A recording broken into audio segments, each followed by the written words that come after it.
This is the Scary Movie Clubcast.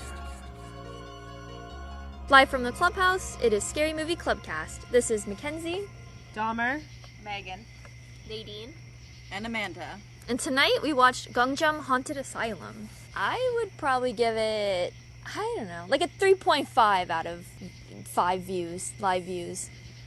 well, I really like ghost movies, so probably 4 out of 5 live views. A 1.5 Oh. out of 5 live views. yeah, 0.5 live views. It was bad. Oh, I'll probably give like 2.5. It wasn't good. We're sorry. We tried. I to liked like it. I mean, they were so whiny the whole time. It was fine. That's just the Korean language. I know. I will say Mackenzie pointed that out before we watched, and I do think it affected my view. Yeah, it is. It's a whiny one. I Also, love the the fact that, language. like, they were like talking to their YouTube audience so much of the time. Mhm. I just couldn't. Just wasn't for Nadine. And the scares, I didn't think were done well. So tonight we are sitting by the campfire telling scary stories. Nadine is going to tell us a little bit more about what we're doing tonight. So tonight we are doing Campfire Tales again, just like last time, where we have 3 stories, one of which is based on a true crime, one of which is based on someone's actual ghost story, and one of which I have totally fabricated and made up. Obviously, I've taken like a lot of, creative license with these to make them like confusing enough so that you won't be able to tell exactly which is which. But what I'm going to do is I'm going to read out all 3, and then Club is going to try to decipher which is which. All right. You ready? We're ready. Oh, also, just like so we know, I wrote these and we thought that we were going to do them on the night that we went to Withville, which I know that episode comes out later, but either way, we thought that we were going to record it all at the same time. And so I thought that Kill was going to be with us and that Dahmer was not. And so there are things in some of these that like were specific to that, and I did not go back and like rework it. It was the night of June 9th in a quiet Midwest town. The Moore family slept soundly in their beds, or so you would have believed, though pardon me for jumping ahead. Husband and wife returned home with their kids well after bedtime, so a quick snack of cookies was all they had before going up to their parents' room for family prayer. The Moores had been out later than usual and were tired from helping with the children's program at their local church. All the hard work felt worth it to Mrs. Moore, though, just to hear her 5-year-old son Stuart lisp out at the end of his prayer, "And Jesus loved even me." This sweet moment was abbreviated when a thud was heard overhead. Olivia, who was only 8 and sitting next to her mother, clutched her hand. "Just a squirrel, I'm sure," said Mr. Moore. "I'll set another trap in the morning." Both boys were sufficed by this response and went off to their bedroom, which was right next to their parents. Olivia held her mom and still looked up with that pathetic, wordless plea that would soften any mother. "Maybe she could sleep up here just tonight. Let me see what I can do first." Her father scooped her up and carried her down the stairs into the kitchen, where he took from the drawer a flashlight. "I know my girl isn't a fan of the dark, so you can't tell Stu, but how about I let you sleep with this tonight?" Liv nodded, and he took her to her room, which was just adjacent to the kitchen, then tucked her into the bed next to her 12-year-old sister, Lena. All was so calm and so quiet in the house that Olivia gave in as her eyes started feeling heavy, and the last thing she remembered seeing before she fell asleep was the flashlight fall from her tired hand and roll to the middle of the room and turn off, though she didn't mind, and she started to dream. It's hard to say for how long that lasted, because the next time her eyes opened was in the middle of the night, and what had woken her was the flashlight. It was so bright, and as the confused little girl got out of bed, she could see that it no longer was on the floor, but now it sat on her bureau, and the light was directed right at her bed. She took it off the bureau and aimed it over to Lena, who didn't seem to have woken up. "Lena?" Liv whispered, but there was no response. The flashlight went out. "Lena?" Liv started to panic and shook the light, which came back on in time to stop her from hyperventilating. Running back to bed, Olivia started turning the light about the room until she caught the quickest glimpse of a shadowy figure. The light was out, this time for good. Upstairs, Stu had been asleep for hours, but found himself roused to the sounds of a ticking watch. Since he was already awake, he made a quick trip to the bathroom, and before returning under his covers, he looked outside his bedroom window, but was aghast by what he saw. Down on his porch stood a little man with red hair. For a moment, he wondered if it could be his 11-year-old brother, Cale. This would, of course, be creepy behavior, but creepy behavior is pretty much all you can expect from an 11-year-old boy. The comfort of this was extremely short-lived, though, since at a mere turn of his head, he could see that Cale had not moved from his bed, and as this man wasn't tall enough to be his dad, Stu's stomach started to feel sick. As if gingers weren't scary enough, Stu knew this was not one of the gingers that belonged in this house. Running to his brother's bed, he begged him to wake up, but as though Cale couldn't hear his appeal, no response was made. In the next bedroom, the mother woke up to a wet feeling on her pillow. As she sat up, the smell made her realize this was blood. Wet. Ooh. Jarring herself out of bed, she touched all around to find the source of this blood was a cut on her arm that was still gushing. Applying pressure and frustrated that her husband had yet to rally next to all this chaos, she snapped at him, "Wake up!" But he didn't move. She suddenly had a splitting headache. The pain grew so severe and with such speed that she laid herself back down, even resting her head on the blood-soaked pillow, eyes closed in any attempt to relieve the stabbing pain on her temples. Back downstairs, Lena could almost smell breakfast, but for everyone in the Moore house, morning would never come. The train whistle blew in the distance as dawn broke and their neighbors started the day, but all was still at the Moore house and would be forevermore. That's our first story. June 9th is like the night that we would have been recording. Mackenzie, can I actually use your flashlight? Yes, Just because this one I have course. to keep pressing the button. Yeah. Okay, story 2. In the city of brotherly love sits a building so full of torment, its ruins are preserved today as a catalyst to inspire change. Eastern State Penitentiary was the first correctional facility to rely on solitary confinement to ensure punishment, penitence, and reform for its prisoners. Unfortunately, the actual outcome was irrevocable mental anguish. After visiting the prison, Charles Dickens said he found this slow and daily tampering with the mysteries of the brain to be immeasurably worse than any torture of the body. Those affected by this icy treatment didn't just sit behind the walls. The broken-hearted family members had to try to continue normal life without those they loved. One such 10-year-old girl named Essie Frost walked by the house of bondage that held her mother each day on her way to school. "Let's go, Essie, we're going to be late," her 13-year-old cousin Dolores would almost daily have to chastise her. "I love you, Mama, I'll see you on the way home," Essie would whisper to the stone walls while prying herself away in an attempt to beat the school bell. It had been almost 2 years since Essie's mother had been incarcerated, or, as Essie would put it, 1 year, 9 months, and 13 days. Those brief moments alone with her cousin Dolores were the only respite proffered poor Essie to vocalize the compounding torture of being separated from her mother, each day feeling like a victim on the rack with someone mercilessly turning the cranks. Essie and Dolores both lived with their grandmother, who had no patience for the mention of Essie's mother in her house, and even if she had thought that it had so much as passed through the mind of someone, that could be enough to put her in a mood so foul you'd sooner brave the snowy streets of Philly than try to thaw the frozen tundra of her Nana's heart. See, Essie's mom was not behind the gates of Eastern State for some trifle, like being saucy to the day matron. No, she was one of the few women to be housed there for the crime of murder, and her victim was Nana Frost's son. "Your mother never appreciated my boy and all he did for her," she repeated at least 100 times in the 21 months since Mrs. Frost had been away. "You need to pray each morning and each evening that you don't turn out anything like that woman." Essie would clench her teeth at this because she knew anything more would have her sent to the yard to pick out a switch. After the final school bell chimed, Essie was always in a hurry to drag Dolores back to the wall of the prison. She knew they couldn't stay too long or Nan would get suspicious, but she liked to tell her mom about her day, or at least she imagined that's what she was doing, though really she was just telling the stonework.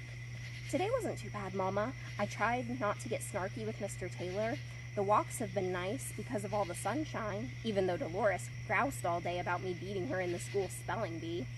Don't be a Weisenheimer, Essie. She can't even spell Weisenheimer, Mama. Essie stopped, shocked, because today, for the first time after almost 2 years of these exchanges, she could hear footsteps behind the gate. What is that? What is that? The only thing I hear is your batty voice. That's what I hate about being here the most, is how silent it is. Essie looked up, almost as though she'd be able to see over the wall, but all she saw was sky, and bringing her gaze back down, she pressed her ear up to the wall. Sounds like someone trying to get out of their cell. That's not funny. Dolores stormed away, but Essie wasn't joking. She couldn't stay to try to decipher the sound because Dolores had never walked so quickly, and Essie, in a matter of moments, was already left too far behind for comfort. Once she got up to her, almost out of breath, I think we need to go back tonight after Nan goes to sleep. Don't be a goop. If you get caught sneaking out, Nan will read you the riot act. I can't bear it, Dolores. Mama is there day in and day out, not knowing that I'm still out here thinking of her. She can't have letters or visits from family. She's not even allowed to have a newspaper in there. With this, Essie started to cry. It doesn't matter that they don't allow visitors because Nan would never take you to see her anyway. Now Essie was bawling. Do you want to look at the picture? Essie nodded. Dolores took Essie's school book and inside the back cover lifted the lining and pulled out a newspaper-thin clipping that had a picture of Mrs. Frost. Wiping away tears, we have to go back tonight. You don't have a lick of sense. It was a ratty rat Mama got, and you're the only other person who knows that. Dolores stared down at her shoes and gave an almost imperceptible nod. Nana Frost never stayed up late, and both girls were grateful this night was no exception. Around 9:30, after quietly listening at her grandmother's door for over a minute, Essie said, "Time to skidoo." Dolores didn't tell her that even as she put on her shoes, she began to feel chills, though it was a warm, pleasant night. The walk to the prison would normally take them almost a quarter of an hour. They had nearly cut it in half. Their walking seemed to be hastened by an uneasy, impatient energy. Essie had no idea what she wanted to do once she got there, and could hardly conceal her abashment as they met with the corner wall that Essie had grown accustomed to chatting with. Suddenly, there was a banging behind them. "Let's scrap the whole thing," Dolores said, grabbing Essie's hand. Behind the walls, you could hear voices and a high-pitched laugh. The girls took shelter behind some nearby bushes. As they clutched tightly to one another, a door on the top of the prison seemed to open on its own. Seconds drawn out into minutes, but Dolores and Essie were too scared to move. Then a figure came running across the catwalk. The girls thought they were hidden well, but in her bright white cardigan, Essie could be seen by anyone nearby. Convinced they were seeing things, Dolores talked over the whispers she thought she might still be hearing. "We have to go now." Dolores never let go of Essie's hand as the two took off running. In the distance, they heard a scream, followed by faint sounds of whimpering. When they made the turn into their neighborhood, the running stopped because they knew they would need to take care not to wake anyone who would turn them over to Nana Frost. Suddenly, as if it were only a few feet away, they heard someone whistle. "Do you think someone tailed us?" Dolores whispered while Essie dug her nails into her hand from holding on too tight. "Not again!" Essie screamed. "Never again!" Dolores shook her. "Stop it! You'll never touch us again, Daddy! Go away!" A male voice sounded, but looking, they couldn't tell from where. The people whose yard they were in turned on their living room light. Suddenly, the angry voice was right in front of them. "Shut up!" All was silent. As the sun broke, squeaks of window washers could be heard near the prison. That morning, as the tardy bell rang, Mr. Taylor noticed there were 2 empty seats. Okay, that's our second story. Since Campfire Tales has become to us a sweet club tradition, we're back again this year with another sick rhyming edition. Each community has a hospital meant to help the mentally ill, and facing such a challenging world, it's not difficult for these beds to fill. In Richmond, we have such a place, and for shorthand, we call it Tuckers.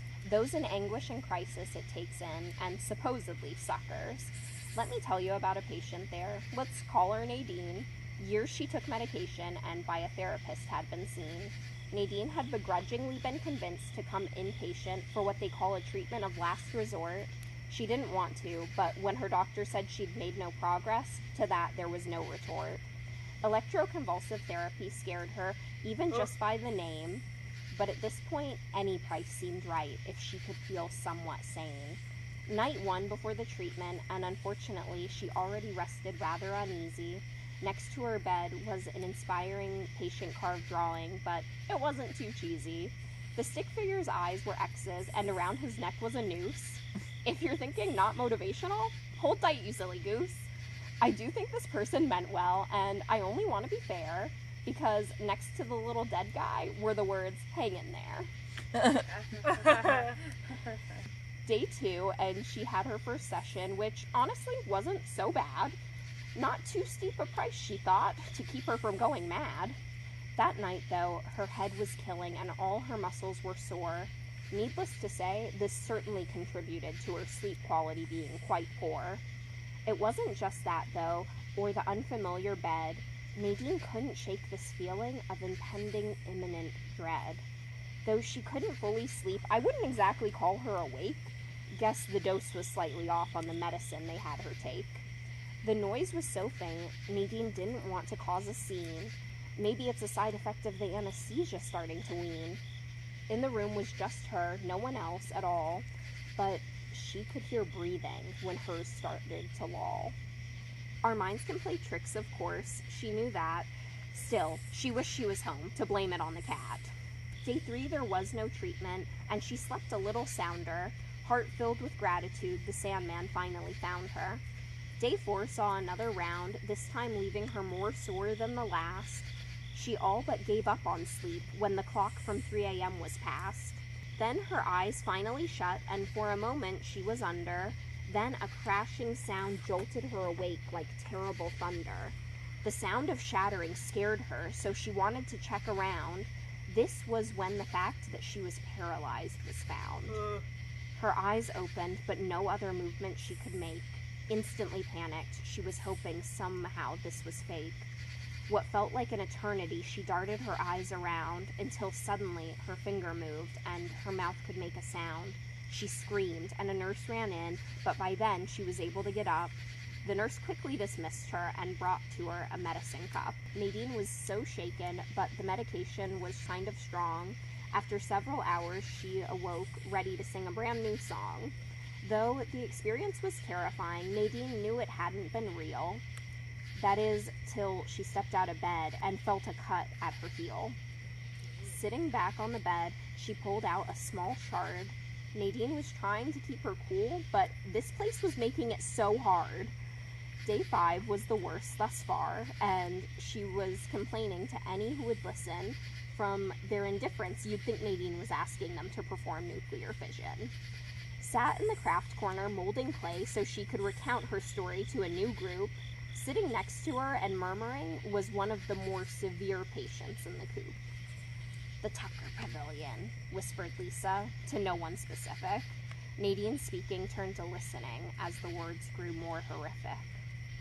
"Tucker, Tucker, tuck her in and tell her to sleep.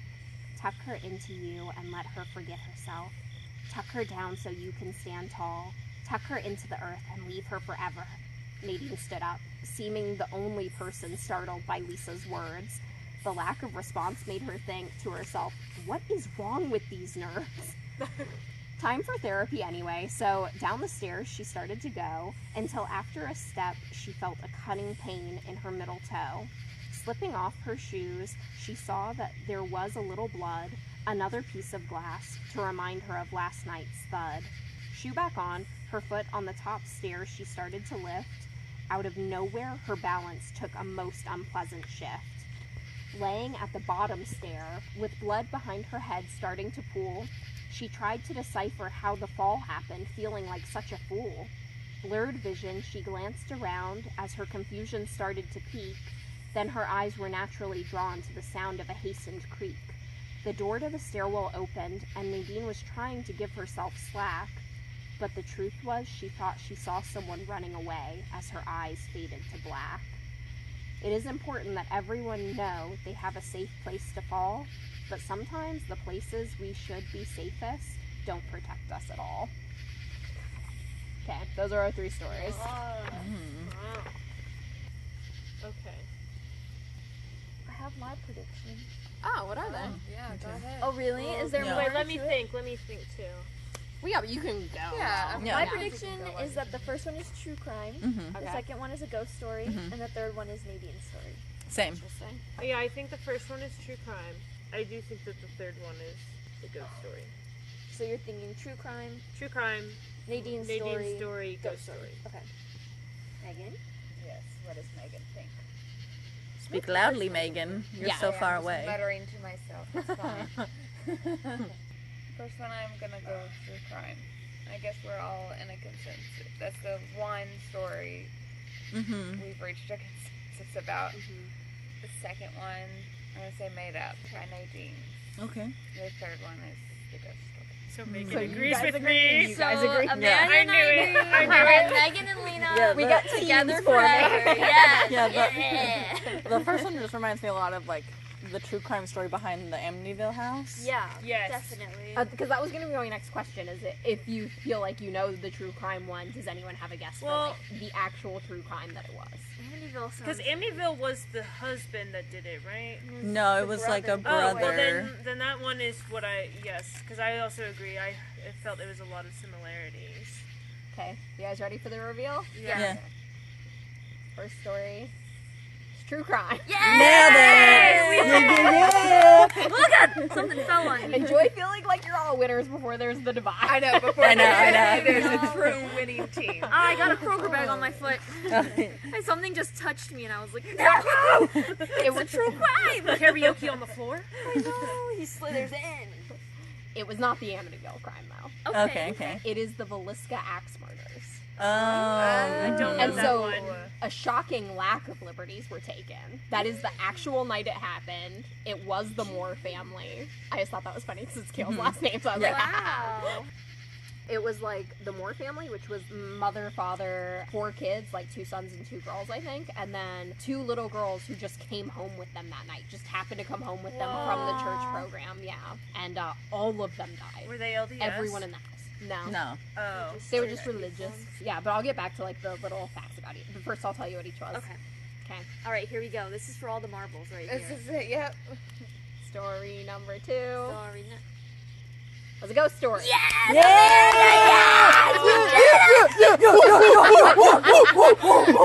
You guys lost! You suck! Seemed like a story Nadine would write. That's fair. It's fair. Yeah, and I made up the 3rd story. Yeah, Mackenzie, you were on it. I felt it, man. I was Because connected you knew to you. right off. I like- knew it. I mean, you didn't even take a lot of time to think. Felt it. Then Amanda just jumped on your bed. No, I felt the same way the whole time. At least we're at the bottom together. And you guys still got the first one right. So that's You're not on the bottom. It was good. And also, thank goodness you guys had different guesses. Because I will say, I was proud of Mackenzie when they guessed it right immediately, but I also was like, Oh no. if everyone just knows off the bat, I'm going to be a little one. Yeah. So, interesting things about the Villisca axe murder, since that was our first story. This was like a thing for a while in this period of time that people would just go around committing axe murders. Like, I Oh, don't know yeah. why, but it became like a murder weapon of choice for a period, and people would just hop on the train and go away. We are right by train tracks. But so, interesting thing, when they would commit these axe murders, instead of killing with the sharp part of the axe, What? they kill with the blunt part of the That's axe. the worst thing. Because the axe would get stuck. Maybe they went at the sharp side first, and then they're like, it got stuck, and they're like, Yes. They you realized know, the next error. one. This is their first Again, though, one. he's sleeping in a bed right next to his wife. These like group murders like Amityville and like this one where everyone gets murdered in their bed are so weird to me. Yeah, You insane. would have Yes. think that somebody would have heard, You would woken think. up. Or felt it. Yeah. Well, unless they were like a one-hit kill. I mean, even then, it's gonna be like chop splat. Yes. Yes. You would like think that even just the one that you would wake up to that. Yeah. You would feel the bed like Rock. get low. Yeah, rock. Because you're Yeah, I hitting guess they someone don't with have an memory object. foam. And that's probably stuffed with hay. That bed. Probably Yeah. just stuffed with hay. Much haze. In 2014, there was this guy, because you can stay in this house now. You can, like, rent it out. No, thank you. And this guy did, and apparently he pretty much, like, went crazy while he was there and, like, stabbed himself in the chest. Oh my god. That's nuts. Bad He- vibes. Yeah, he lived, but, yeah, it's just weird. They did find a piece of a broken watch chain. That was, like, one of the clues that they found. So, like, when the kid woke up from, like, the sound of a ticking clock, that's why that was in there. Probably one of the weirdest things that they found was in the room downstairs where the 2 little girls were killed who, like, weren't part of the Moore family was 2 pounds of bacon sitting out. Huh.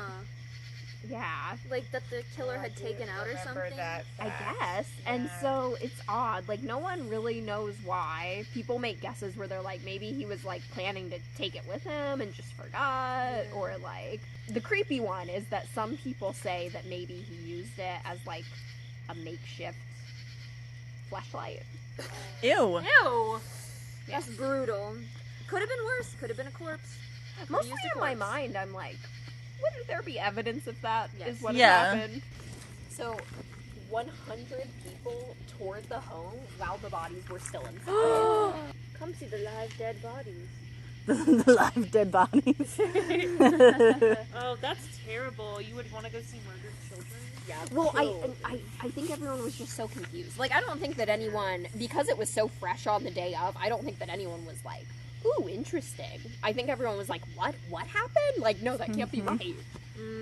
That makes sense. So, 2 of the main suspects were a senator and a reverend. Oh. I know, it's fun, Wow. right? 2 of the most reliable people ever. Well, hopefully Politicians reliable. increase. So, the senator, Frank Jones, employed Josiah, who was the husband, but then Josiah opened up his own rival store, and that's when their relationship, like, turned really bitter. This reverend guy was so weird. He's definitely, like, one of the most likely suspects, I think. He is a traveling preacher who had also been accused of being a peeping Tom. Ooh. Yeah, he had already been arrested for writing lewd letters to women. Yeah. Yo, imagine that. You know, like And- the priests do. Well, and here's the weirdest part. Supposedly, he was talking about the murders that morning on the train before they had been discovered. I mean, he did Uh-oh. it. You know what I mean? It's like, how are you gonna know about the murders before they've been discovered?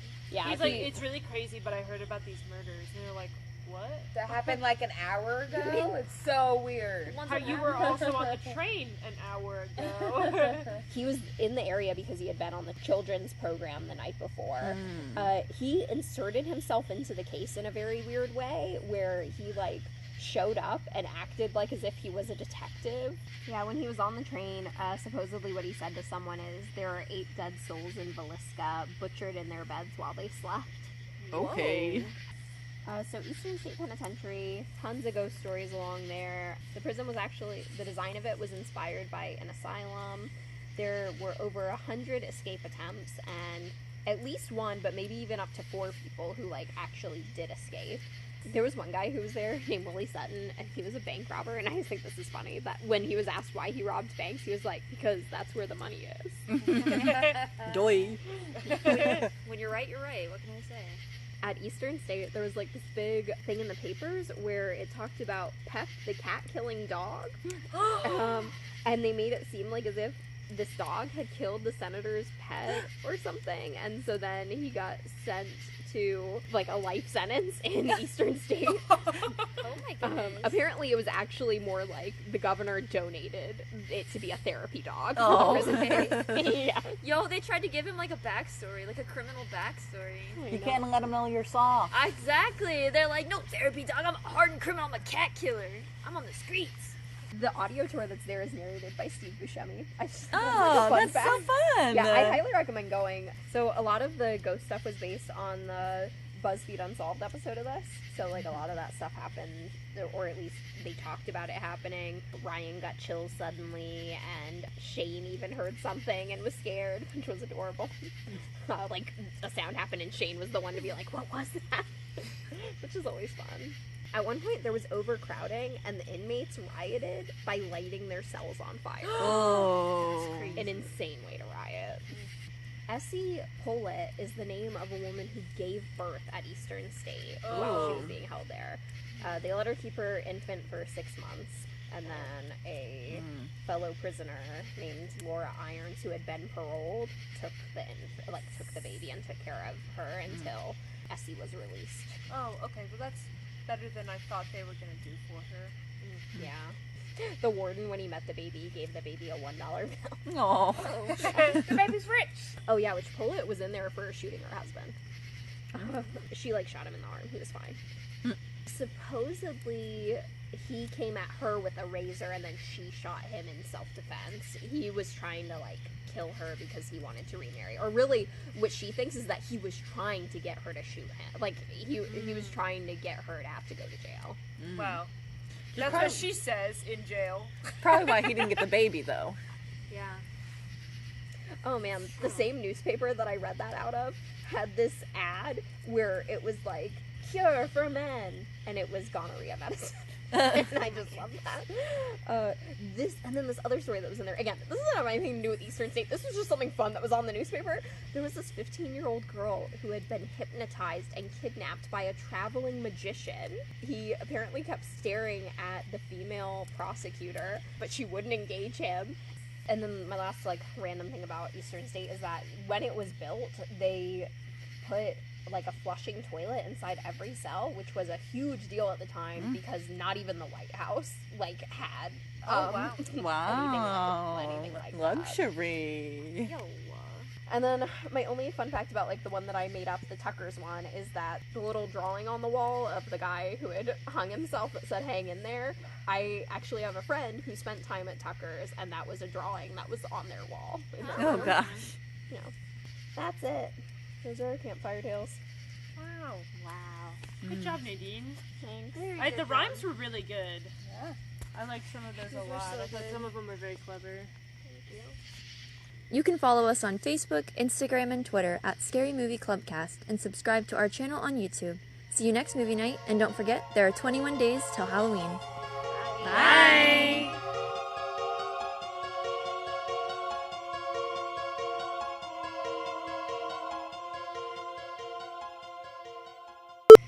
Okay, I'm sorry, I wasn't sure if you were going to hand it to me. It was a very awkward gesture. I don't feel like I was crazy for not knowing what was happening. Sorry. It's okay. My alarm. Good timing, For what? honestly. I know. Control. Good timing. Do you need to take it real quick? She got it. Oh no, she's got it on lock. Don't even It's in my phone, so that when the alarm goes off, it's right there. Smart. So smart. My alarm goes off at 6:15. It is 9 o'clock at night right now, and I'm like, I'll take it later. Yes! I'll get to it. You You have can to stop. bludgeon someone. If I am telling a fun fact, you don't get to tell the punchline of my fun fact. And you've done it to me before, and it is unacceptable behavior. You have to stop. How am I supposed to know? You know because I say I'm telling fun fact. It's not confusing that is the punchline of the fun fact. I know from experience. You've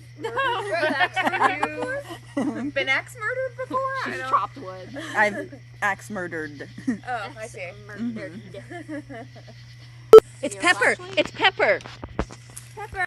Okay. You found him out there. I know. I'm glad. The I murder. know. Yeah. There, Gotta relog. Yeah, that way we got fired for some s'mores. Son of a ding ding. That's a blooper.